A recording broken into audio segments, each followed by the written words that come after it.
You know, it's funny that we decided to do this because Liam Neeson's in it, and I've been rewatching the Star Wars movies, so I watched this like the day before I rewatched Phantom Menace.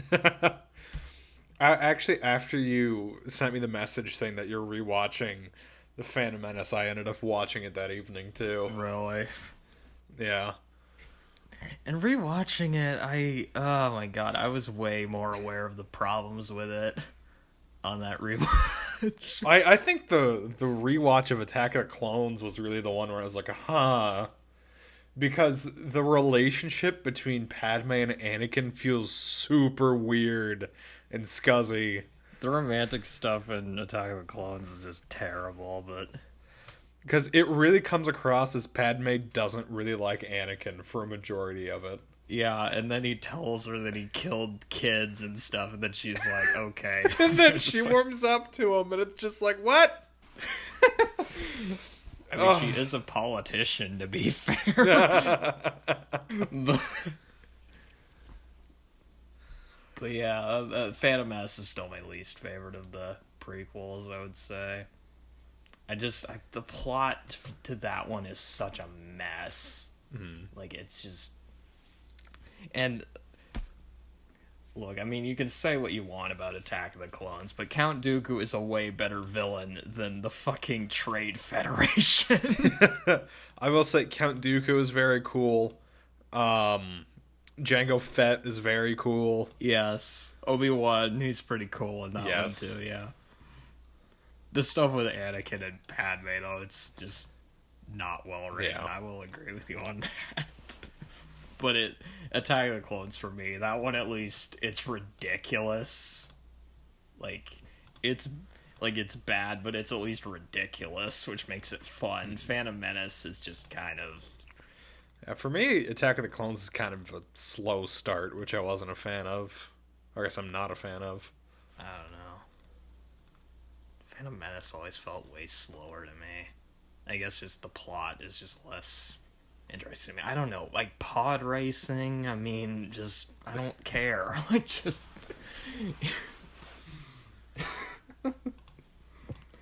Attack of the Clones, like, I don't know, I like the action scenes in it more, I guess, although...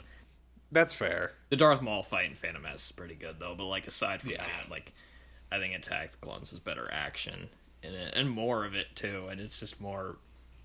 It feels like a bigger movie. Yeah. Also, another thing, you remember that list we did? The top 10 best list that we did? Yeah. Do you remember where I placed Return of the Jedi on that list?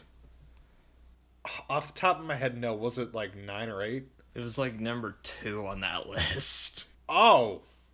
Because, okay, like the top 3 was basically all the original Star Wars movies, and I put... Yeah. That's right. And I've Returned the Jedi number 2. While rewatching them, I probably wouldn't do that now. It would probably still be in the top 10, but it wouldn't be that high. It wouldn't be as high, because the other two, the first 2 movies of that trilogy are just, they're way better, if I'm being honest. Like, watching it again, like, the problems with it were way more glaring that time around. Like, I still like it, obviously. I mean, Yeah. Yeah, one of my friends watched the episode, and he said he was surprised how highly we put all the Star Wars movies in this list. Because I love Star Wars, man. I love the original trilogy, you know. They're so good. I mean, they're just perfect, like, as entertainment, you know, like, they have all the elements that I want in, like, entertainment. But, yeah, again, rewatching them, I think part of it was I hadn't really seen the original film in its, like, unbotched pre-special edition form. At least not in full. Like, I'd see some of the clips, so watching it again, it became, like, way more obvious to me. And also in better quality. I hadn't seen it in, like, HD like that. it was just way more obvious to me that yeah, the story's just way better in this one and the characters and stuff, you know. But yeah, I haven't rewatched the Last Jedi or Rise of Skywalker at all. So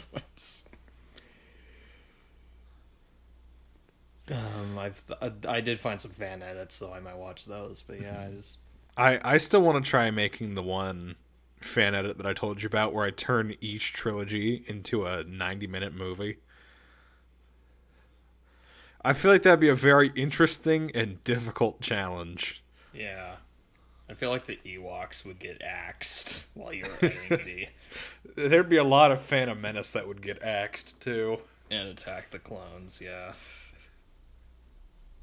Revenge of the Sith. I still think that one holds up. Yeah, that one's still really good.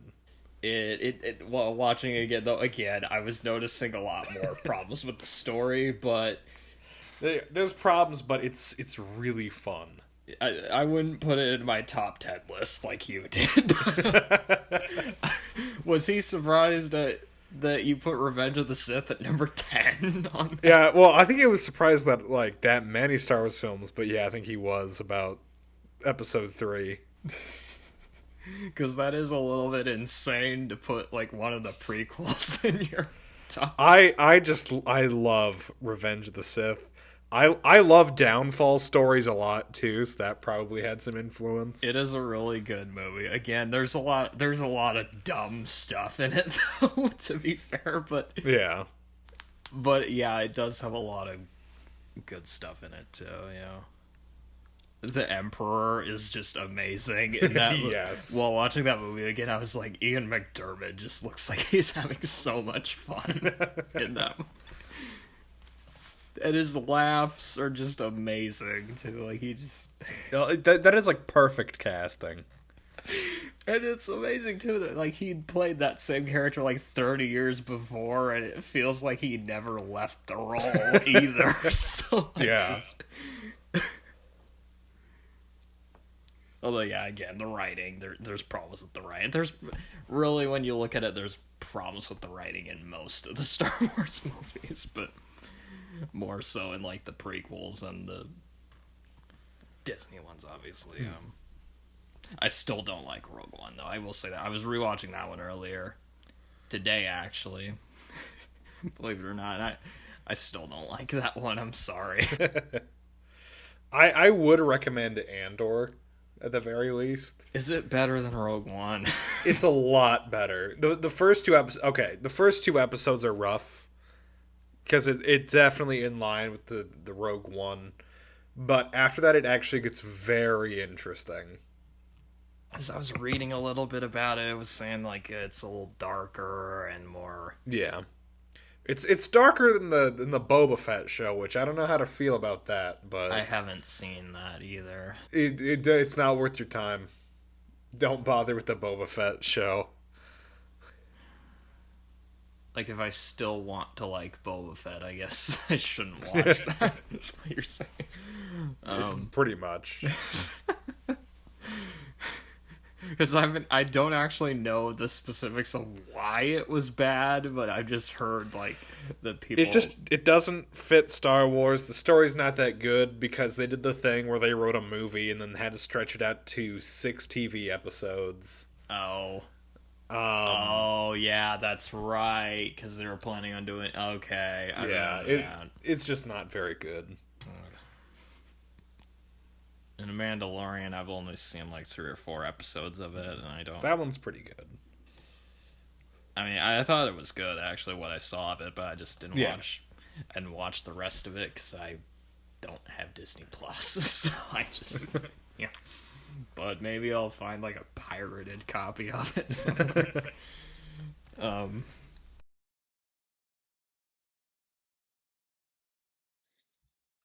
Yeah, we have a. Oh my gosh, cat. This is the time of the night he gets kind of annoying.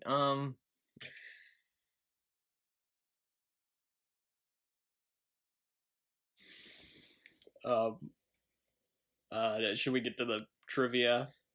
I will say I have about 10 minutes before I have to Oh shit. leave.